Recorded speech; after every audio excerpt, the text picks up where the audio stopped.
What is the scariest slash creepiest thing you have seen slash heard? This was a few years ago on a night scuba dive. There were 8 of us in the group including our dive master and his assistant. We had just finished our dive and were gathered up in a circle ready to ascend and get out of the water when my dive master freezes. He takes his flashlight and pointing it outside our circle of divers he catches something circling us with the beam. Turns out it was a 12-foot long great white shark.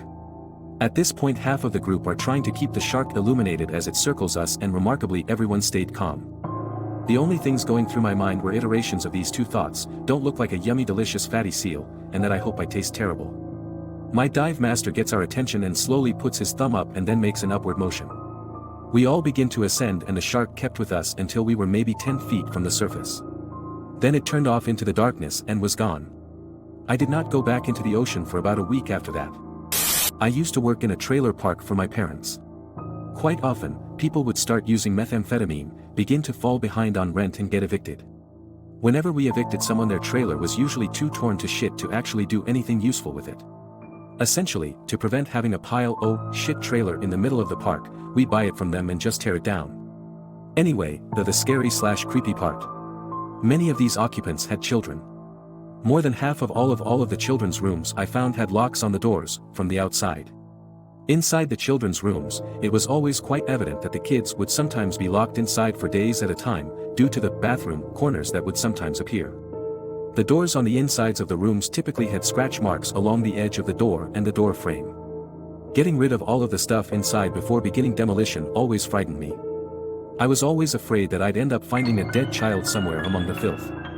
It never happened, but the odds of it potentially happening were, in my opinion, quite high. One of the scariest things I ever heard was when I worked in retail. My store used to do layaway and that was where I worked. Right by the layaway counter we had 3 bathrooms.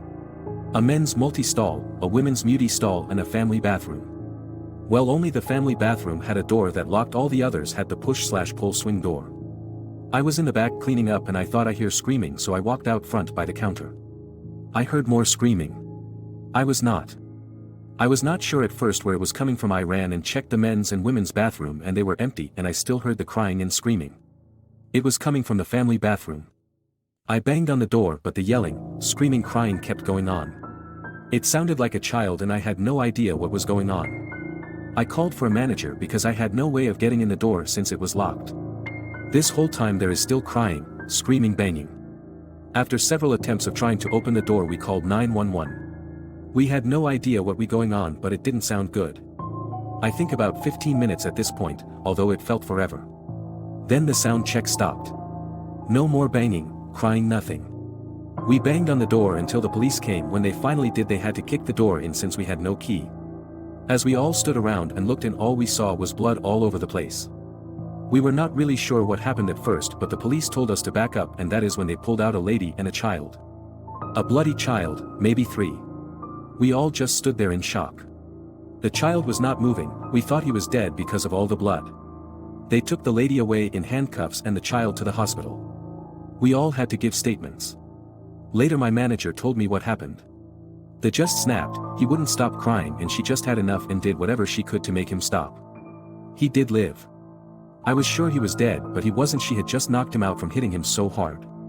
This story is not scary in the ghost sense, but for that to happen right behind the door and not know what is going on or be able to help was pretty scary to me.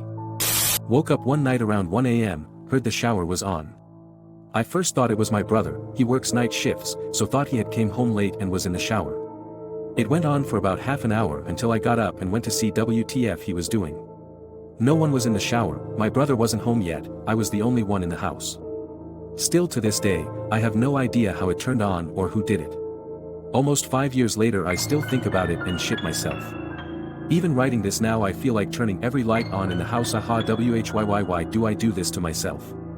I also had this once. I came home and heard the shower was on. I moved to the kitchen, my bathroom is connected through the kitchen. And see loads of steam coming out the bathroom. At this point I was scared beyond belief, but I had to check it out.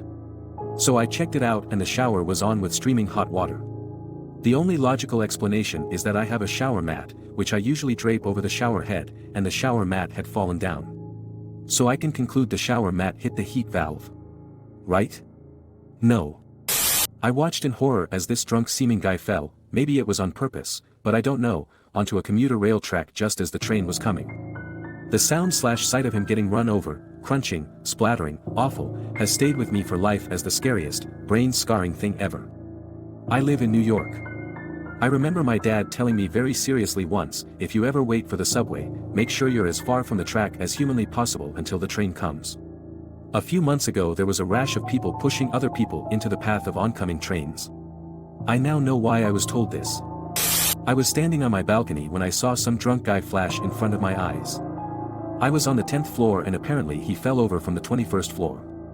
The split second he passed by, I got to see his look of fear, shock, disbelief and a whole bunch of other emotions before he fell to the floor in a thud and crack. You could just tell he was dead. A few years back I rented an apartment from a friend of mine. He had recently bought it and had it completely renovated. He put it up for sale but couldn't find a buyer, so I offered to rent it in the meantime. After moving in I realized there was something wrong with the lady next door. She was about 45 but looked much older. She would sit up all night listening to Christian radio shows and talking loudly to someone. It got to the point where I couldn't sleep, so I went over to her place and asked her to keep it down. She opened her door and I got a quick peek. Her walks all had crosses painted on them in different colors. And words like Jesus and angels scribbled everywhere. The windows were painted black, letting no light in at all. It was damp, yellow-stained 50-year-old carpets, dog shit and cockroaches everywhere. No dog though. I asked her to please keep it down. She just looked at me and shut the door. Then she turned up the radio even louder. The next night I had my GF staying over. I wake up in the middle of the night and see a shadow of a person next to the bed looking at us sleeping. I think I'm hallucinating, as I usually do in the dark when I'm sleepy. But then the shadow starts talking. It's my neighbor and she's holding something in her hand. She broke in during the night and who knows how long she stood there. You should lock your door at night, she says, and walks out. The next morning I hear someone making strange noises below my bedroom window. It's my neighbor talking to herself in tongue. She has a plastic bag in her hand with her rotting dead dog inside. It's hot as hell outside and I can smell death from the bag. At this point I'm scared shitless. She's obviously very insane. I go upstairs and knock on another person's door and ask what the hell is going on. The guy is as scared as me. No, apparently she broke into his apartment one evening as well while he was watching TV with his kids. He got up from the couch to get a snack only to find her behind the couch staring at him holding a power drill. Now I know what was in her hand. At this stage I'm basically pooping myself. I call the cops and they know all about her. Apparently she is a violent schizo and she hasn't taken her meds.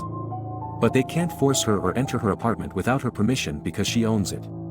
The only thing they can do is get her when she goes outside. I sit up for the next 2 days waiting for her to run out of cigarettes. When I hear her leave at 2 a.m. to go across the road to the 7-Eleven, I call the cops. They have 3 cars and a special van over in less than 2 minutes. They restrain her and throw her in the van and drive off to some institution, and in less than a minute it's like she was never there. I never see her again. Still have nightmares about her looking at me in my sleep. There is a fart thread somewhere that described a guy taking a scenic route in the middle of the night to get to a certain town. He was driving up a hill and came upon a car accident with 2 cars on the side of the road and a person lying down on the ground. For some reason he caught a bad vibe from it and slowly drove past the scene. He stopped about 100 feet past it, looked behind him, and the person on the ground was standing up and staring at him, with about 20 other people coming out of the woods. A few months ago I downloaded a program for my phone, Sleep as Android. I bought the premium version of the app for the extra features to record sound throughout the night when volumes reached a certain threshold. It would activate when I would snore or move around. I would usually spend the next evening going over some of the recorded sounds. Everything was pretty normal until I listened to something out of the ordinary.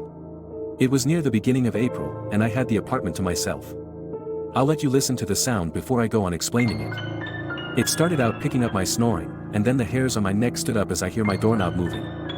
Following this, you can hear my door open slowly. I was confused and a little worried. Everything was still locked up, nobody came home, the chain lock was still latched on the front door, and my landlord certainly didn't come. I don't use the app anymore. Nice, you've made it till the end.